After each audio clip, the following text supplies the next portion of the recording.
la embestida imperial ordenada, preparada y ejecutada por el gobierno oligarca narcotraficante de Iván Duque en Colombia y ejecutada en la llamada Operación Gedeón. Yo no estoy en ataques personales, yo defiendo la democracia, defiendo las libertades. Y lo que tenemos que hacer todos los países de América Latina, que defendemos la democracia, es denunciar los atropellos de la dictadura. Colombia y Venezuela hoy. Hola, ¿qué tal? Saludo cordial, le damos la bienvenida a Hechos Internacionales. Hoy llegamos con un titular de último minuto. Eso es lo que está pasando y usted tiene que saberlo. Empecemos nuestra ronda de noticias. Atención, estas son las noticias más importantes de hoy.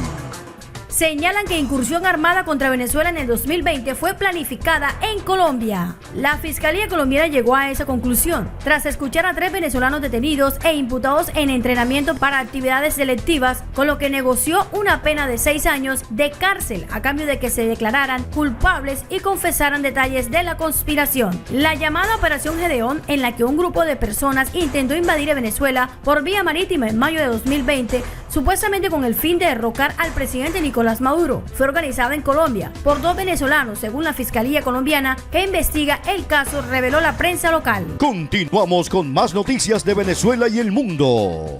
Capturar y dar muerte a miembros del gobierno del presidente Nicolás Maduro. Toda la operación se había planeado en la ciudad de Bogotá por Tulio Alcalá Cordones. De acuerdo con esta fuente, la operación fue planeada en Bogotá por el general retirado Cliver Alcalá, quien en marzo de 2020 se entregó a autoridades de Estados Unidos que desde 2011 lo buscaban por supuesto narcotráfico, y el diputado Hernán Alemán, que falleció en Bogotá en julio de 2020. Alcalá acompañó al teniente coronel Hugo Chávez en el frustrado intento de golpe de Estado de febrero de 1992. Se retiró del ejército y se distanció de Maduro en el 2013. Y en el 2019 declaró su apoyo al presidente interino designado por el Parlamento, entonces bajo control de la oposición de Juan Guaidó. Alemán pertenecía al tradicional partido Socialdemócrata Acción Democrática. El acuerdo con los imputados Juvenil Cepeda, José Cepeda, ambos hermanos y militares, y Rider Russo fue presentado ese martes por la Fiscalía ante el Juzgado Segundo Especializado de Bogotá, que la semana próxima debería decidir si lo acepta, según el diario local. Los hermanos Cepedas y Russo fueron detenidos en septiembre pasado junto a Yaxi Álvarez Mirabal, sospechada de haber sido la coordinadora logística de la operación y la intérprete de uno de los estadounidenses que participaron de ella, quien no aceptó el acuerdo y será sometida a juicio. Atención, estas son las noticias más importantes de hoy. Porque por fuente de inteligencia colombiana de muy buena confiabilidad nos llegó la información de que estaban preparando un atentado para asesinarme el día de las elecciones. Nosotros fuimos confirmando la fuente, las investigaciones, y mi equipo de seguridad tomó la decisión de recomendarme el cambio de centro de votación. Continuamos con todos los pormenores de las noticias del día. Por otra parte, los representantes de la Fiscalía afirmaron en la audiencia que durante la planificación de la invasión fueron reclutadas cerca de 200 personas, a las que entraron en Bogotá y Maicao, con el departamento nororiental de La Guajira. Por otra parte, la Fiscalía sostuvo se conformaron grupos de 20 personas liderados por exmilitares venezolanos y asesorados por ciudadanos estadounidenses que los capacitaron en tácticas de combate y se movían en aviones privados. Sin embargo, desde La Guajira se desencadenó la operación que buscaba tomar la sede de la Dirección General de la Contrainteligencia Militar de Venezuela, con el objetivo de liberar el general Raúl Baduel, otro chavista preso desde 2009, luego de manifestar disidencias con el gobierno que entonces encabezaba el propio Chávez. Resulta, mis queridos amigos, que según las confesiones de los imputados, Baduel debía encargarse de conformar una junta de gobierno, mientras los autores de la operación rescatan alrededor de 3 centenares de opositores presos y tomaran el Palacio Presidencial de Miraflores, todo lo cual no ocurrió. También en ese entonces el gobierno de Venezuela informó que tropas militares y policiales habían frustrado una incursión marítima con objetivo de desestabilizadores que atribuyó un grupo de mercenarios y terroristas entrenados en Colombia y con apoyo de Estados Unidos, y reportó al menos 8 muertos y 17 detenidos. Mire, hermano, nosotros tenemos investigando este caso hace días, tenemos grabaciones, yo tengo fotos. El gobierno de Nicolás Maduro conocía los detalles a profundidad. 6 exintegrantes de las Fuerzas Armadas venezolanas que afirman haber participado en el operativo dicen que el mismo fue puesto en marcha desde Colombia por el mayor general Cliver Alcalá y otros militares venezolanos. Por otra parte, el gobierno de Maduro acusó a Juan Guaidó de haber firmado un contrato por $212 millones con la empresa estadounidense de seguridad Silvercorp para planificar y realizar la operación Gedeón, y la oposición aseguró que las tropas regulares ejecutaron de manera extrajudicial al menos 6 personas al frustrar la invasión. Estaba infiltrado hace tiempo. Ahorita lo vamos a mostrar. Infiltrado. Cómo se movía en el carro estacionado, de la sala del apartamento. Foto. Asimismo, el gobierno de Estados Unidos, todavía a cargo del presidente Donald Trump, tomó distancia del hecho. Si hubiéramos estado implicados, todo habría sido diferente, se jactó el entonces secretario de Estado, Mike Pompeo. Ok, mis amigos, antes de continuar con el siguiente titular, te invitamos para que te suscribas a nuestro canal, actives la campanita de notificación y compartas este video a familiares y amigos. También para que perpetúes todas tus opiniones en nuestra zona de comentarios. Porque precisamente era un día fijo, en un lugar fijo. Y desde la Casa de Nariño, Iván Duque participó de los planes para intentar asesinarme el mismo día de las elecciones. Esa es la verdad.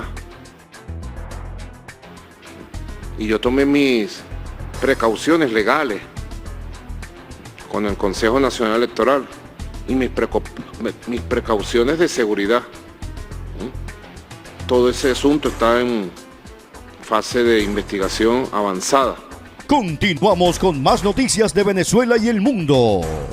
El gobierno nacional determinó extender el cierre de fronteras terrestres y fluviales hasta el próximo 1 de junio. Esta medida se da en el marco de la situación de pandemia, con el único objeto de lograr el proceso de prevención, de contención, de control de la situación de pandemia en beneficio de colombianos y extranjeros. Atención, Colombia mantendrá el cierre de fronteras terrestres y fluviales hasta comienzo de junio del 2021. Colombia prorrogó el cierre de fronteras terrestres y fluviales por 3 meses más para evitar la propagación del coronavirus en el país, informó la autoridad migratoria. Colombia, con 50 millones de habitantes, cerró sus fronteras desde el 17 de marzo de 2020 como parte de las medidas para contener la expansión de la pandemia de COVID-19, que hasta el momento deja más de 2.24 millones de contagiados y 59.518 muertos. Según la estadística del ministro de Salud, el COVID no distingue entre las nacionalidades y debemos seguir las recomendaciones de las autoridades de salud para poder superar juntos esa pandemia, dijo en un comunicado el director de Migración de Colombia, Juan Francisco Espinosa. La autoridad migratoria, desde Migración Colombia, podríamos autorizar el ingreso a Colombia en situaciones como de fuerza mayor o situación humanitaria, siempre en el marco de los protocolos ordenados por el Ministerio de Salud. Por supuesto, se mantienen las excepciones en torno a transporte de carga, situaciones de caso fortuito, fuerza mayor y, claro, las denominadas situaciones humanitarias. El cierre de fronteras estaba vigente hasta el próximo lunes 1 de marzo. Esa semana el país también extendió la emergencia sanitaria hasta el 31 de mayo. Sin embargo, Colombia es el principal destino para los emigrantes venezolanos que huyen de las prolongadas crisis social y económica en la nación petrolera. Aunque unos 115.000 regresaron a su país en medio de la pandemia, actualmente más de 1.7 millones de venezolanos residen en Colombia, una cifra que aumentará en los próximos meses con la decisión del gobierno del presidente Iván Duque de concederles un estatuto de protección temporal por 10 años. Hoy quiero informarle al país que ese decreto de aislamiento selectivo con distanciamiento individual responsable se extiende de la mano con la emergencia sanitaria. Y este decreto de orden público también hace precisiones con respecto a restricciones de la movilidad, a limitaciones y a herramientas de control cuando tenemos también altos niveles de ocupación de unidades de cuidado intensivo.